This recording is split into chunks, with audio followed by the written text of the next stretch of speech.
What's up, people? I'm Shaggy, the opinionated hippie, continuing my deep dive into Frank Zappa's Winter 1976 tour.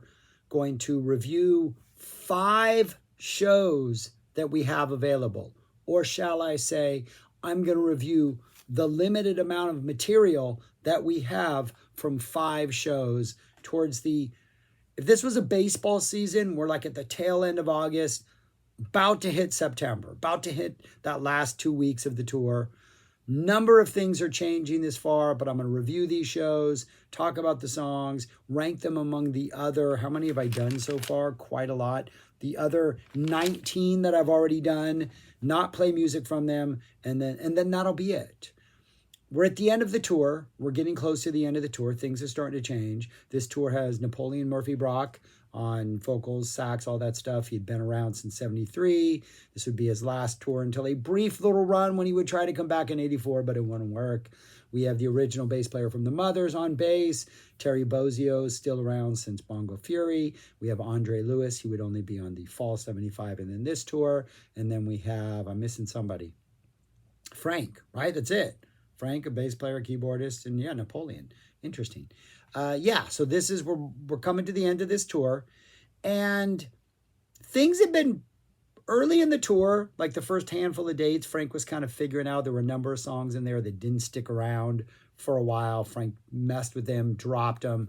Most of them will come back at some point later in his career, but then he eventually settled on a main set list, and that main set list is this right there. And this was the set list for a good chunk of the middle. Again, going to a baseball season, this was the set list from like May through August. Now that we're hitting September, heading into a playoff run, getting ready for that, Frank's messing things up again. So we're dropping some songs towards the bottom of that set list, wind up working and trying to grow a chin. Those would be played no more. One more show, the first one I'm going to talk about, then they disappear until fall 76. Torture never stops. For the remaining shows, less than 50% would get a torture.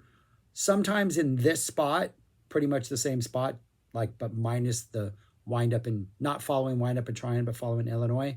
And then sometimes would be bumped up and would follow Black Napkins, a spot it had been in a couple times.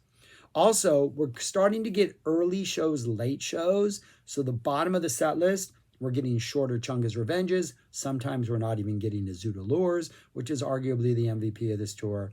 Unfortunately, we're getting longer Poodle lectures, and the introduction for Illinois Anima Bandit is still just way too long. Involves props, which luckily I cannot see. And unfortunately, the Freak Out Medley does not get dropped. But that's pretty much what we have. So going forward, things are going to just be a little bit shorter. So let's talk about the shows. First one we got, February 23rd, 1976. A complete show. I think there's a couple ugly cuts in here that are just like, but the sound is really rough.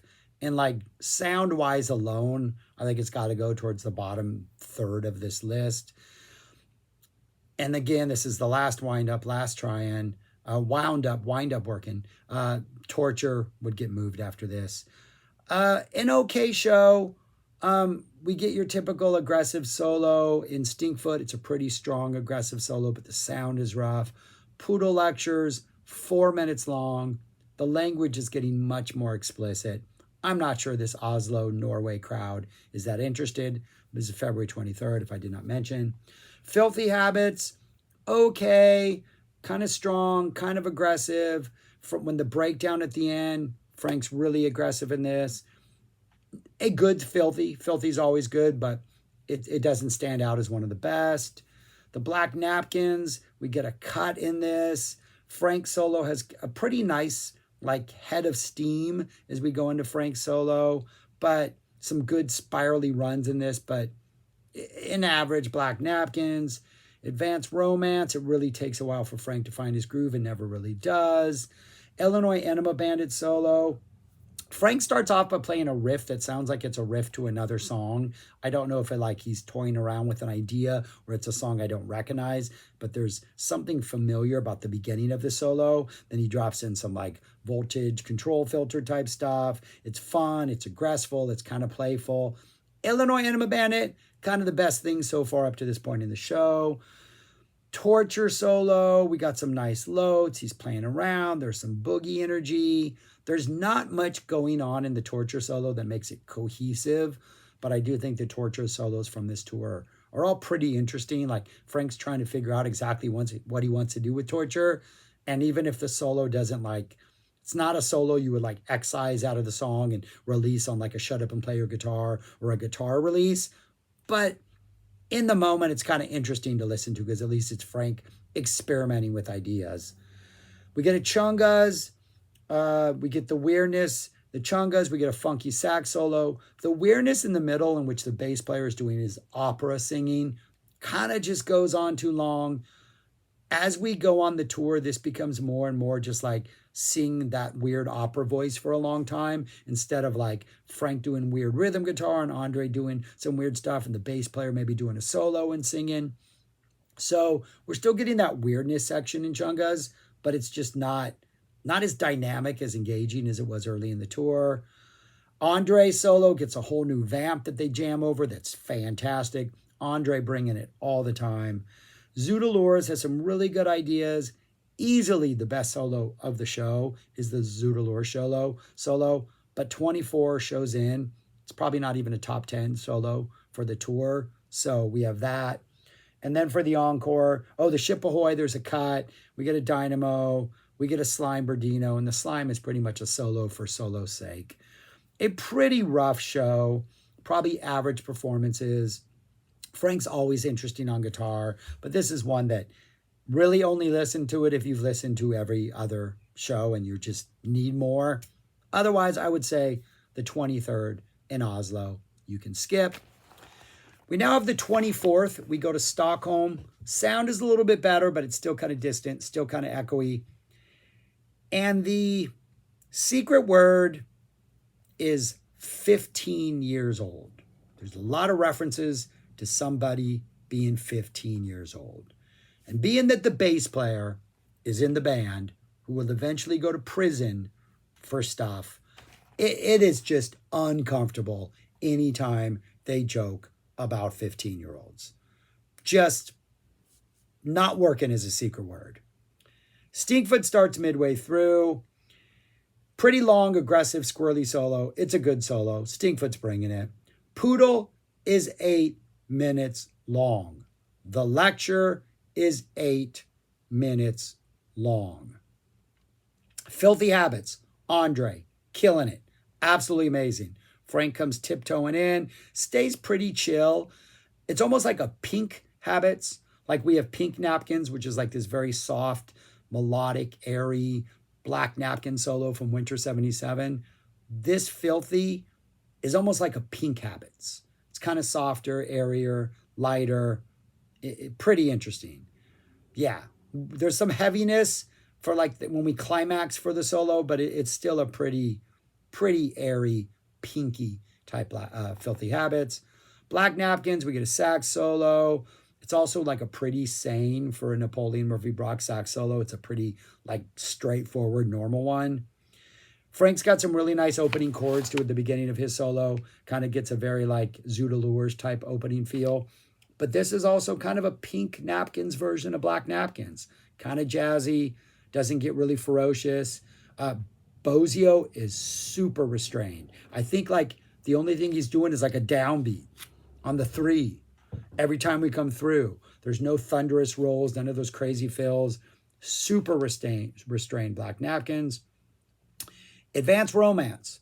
Right when Andre goes into his solo, he yells, 15 years old, 15 years old, and we're off. Just don't need that. Frank's solo, kind of light. Got some cool Pink Napkins vibes. The bass vamp is super cool. Almost has this clock ticking type vibe. It kind of goes through the entire solo. Another one that kind of doesn't build momentum, kind of stays in this sort of quote unquote Pink territory for a while. Kind of odd. Doesn't, I think if you excised it out and was what song is this from? You're not going to guess Advanced Romance, which is pretty interesting. But it is a pretty chill solo. Then we get an Illinois Anima Bandit, which is dedicated to all the Mexican guys in the audience, which being that the bass player, I believe is actually Mexican, and the secret word is 15. That may just be, maybe Frank knows more than he's willing to tell at this point. But it's an odd dedication, especially because we're in Sweden. And then we get a really bad cut, and we have like a minute of the drum solo from Chunga's Revenge. That's all we got from this show. Pretty rough sound. Maybe we can skip this, but this is another one that's definitely towards the bottom of the list, but it is interesting because of the chillness, the laid backness, the relaxingness of the soloing. February 26th, Helsinki, Finland. We get Dynamo Hum and the Inca outro. That's it. The middle is nice and short. This is not a long, let's drag out with audience participation Dynamo Hum. It's like, let's play it and move on. But that's all we get. Going to give away this right now. That's going at the bottom of the list, the 26th show. All right, then we got 2 shows in Copenhagen. First one is absolutely horrible sound. Back to some really bad sound. Does have a Take It Easy vibe, not the song Take It Easy, but like it's an early show. Feels a little more like an early show. Has that sort of laid back afternoon vibe, even though I think it's indoors, so you don't know it's outside. Stinkfoot, pretty straightforward. Pretty rock and roll version of a Stinkfoot solo. Solid, strong, not the best Stinkfoot, not the worst Stinkfoot. Stinkfoot's delivering the goods. A 4-minute Poodle lecture. Dirty Habits, Dirty Love, Filthy Habits. Andre, killing his solo once again. Still trying to vie for MVP. And if we keep losing Zoodalures at the end of these shows, maybe Andre makes a case for himself because he's there every show and he shows up. A lot of like his runs that he goes on where you just feel like he's going to wrap it up, but he keeps going down this spiral are just some of the best runs ever. Absolutely love me some Andre Lewis. Frank solo, not really menacing at all. Kind of jumpy at first. Doesn't really get threatening. He has pockets that are really interesting, but the entire solo isn't very cohesive. Then when we get to the breakdown part, he all of a sudden gets like super frantic. So it's kind of a disjointed Frank solo, but I still think it's, from what I can hear through the horrible sound, it's good. Oh, by the way, the secret word is porn in this show. So the Copenhagen, being back in Copenhagen is just bringing out the adult version of Frank. Freak Out is missing half of I'm Not Satisfied, which is the best part of the Freak Out medley. Black Napkins. Crowd loves the Freak Out medley, by the way. When they go into Black Napkins and they stop I'm Not Satisfied, the crowd claps for a super long time. They appreciate a Freak Out medley. We get a sax solo. Frank, is this the one?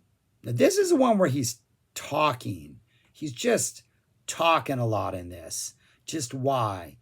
And I think he's got like chord issues or technical issues, but he kind of strums and he's talking. Then we go back into these chords. Maybe there's like guitar tech issues and he's figuring stuff out.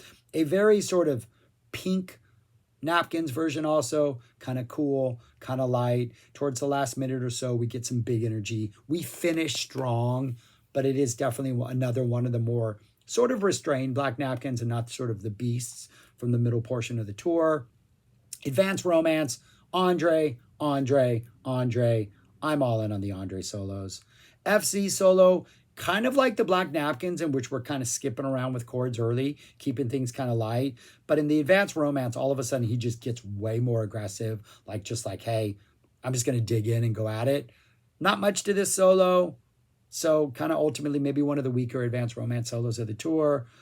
Illinois, Enema Bandit, we get 4 minutes. Only 4 minutes. It's all intro. Then we cut to the middle of the Chunga's Revenge sax solo. The weirdness is just getting longer and weirder, and I'm not sure it's getting better because it's just focused kind of on the operatic singing.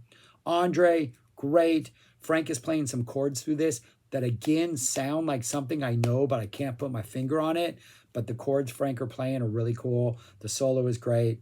It's an awesome jam. Probably the highlight of this might be the Chunga's Revenge Andre Lewis solo and just the overall band jam that goes on around it.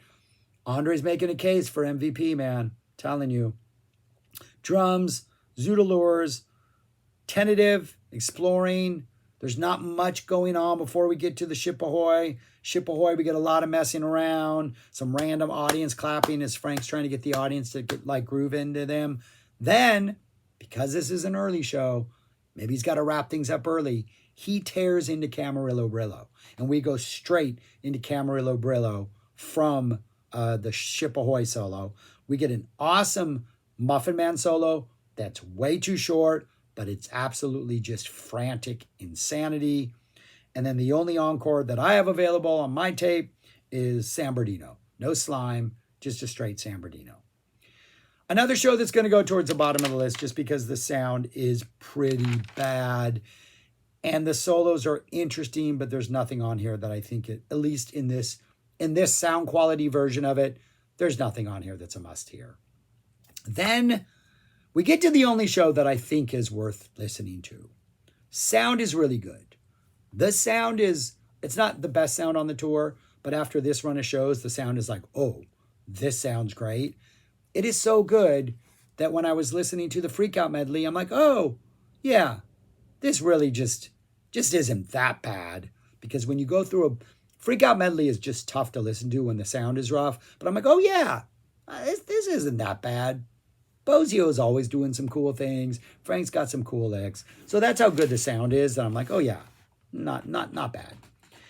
Much better sound. This is the Right On show. Because in the middle of what I believe is the Black Napkin solo, yes, it's the Black Napkin solo, Frank stops his solo early on. He's still building momentum because somebody in the audience goes, right on, in which Frank makes a big deal out of it, stops his solo, says something about how cool it is to hear somebody say right on when he's just fooling around on stage playing these stupid little notes.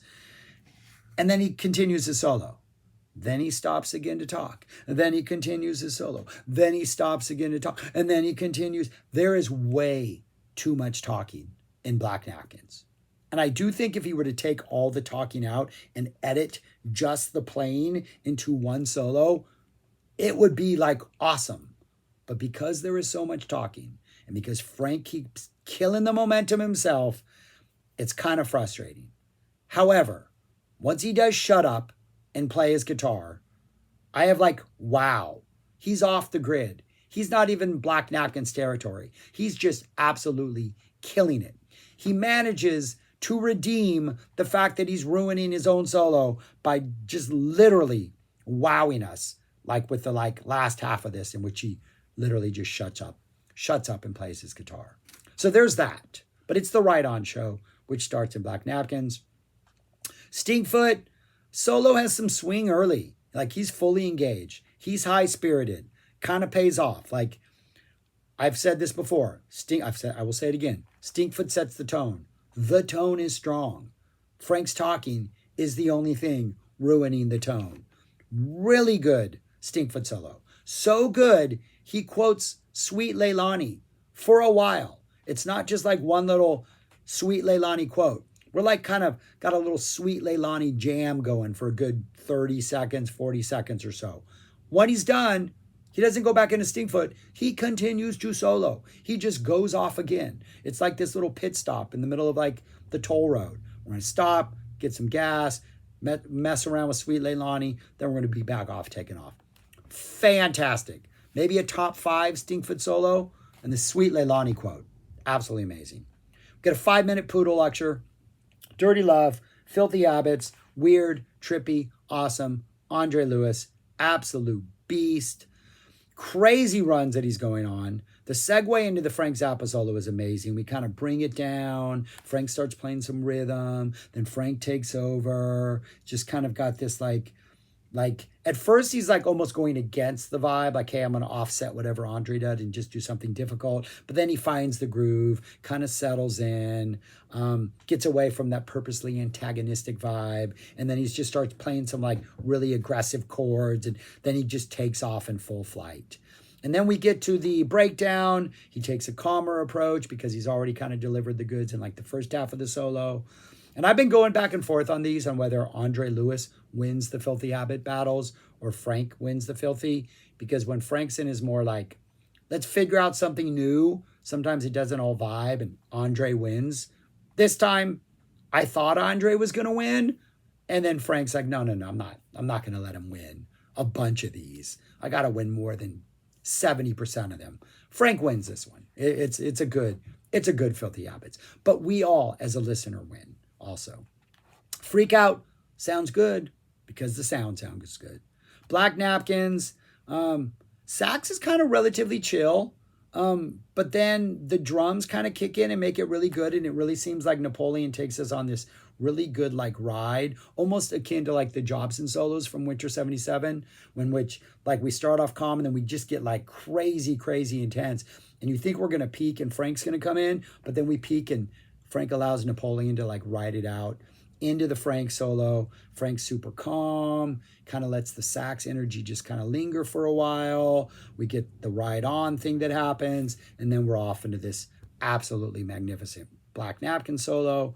That, I'll say it again, if we edited out all the talking, might rank up there. As it is, it's vying for definitely a top 10, I would say. Not sure if the lack of cohesion may keep it in the bottom half of the top 10, but it's some good playing. Then we get Torture. So then Torture follows, because now Torture's kind of all over the place. We get a right-on breakdown before the solo in which they're kind of getting playful and joking around. We get a lot of right-ons. You can hear, I think it's Andre Lewis trying to drop some throughout it. Takes a while for Frank to kind of play the game. The solo is intense. It's directed. You get a little torturous, malicious vibe in there. Kind of menacing. We get a bad cut in the middle, but when we come back after the cut, we're just in like, this is just mean territory. This solo just sounds nasty and scrappy and mean, kind of funky. Absolutely amazing.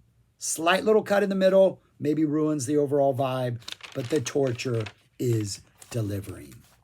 Advanced Romance, we get a brief cut in the middle, in the beginning, so we lose some vocals.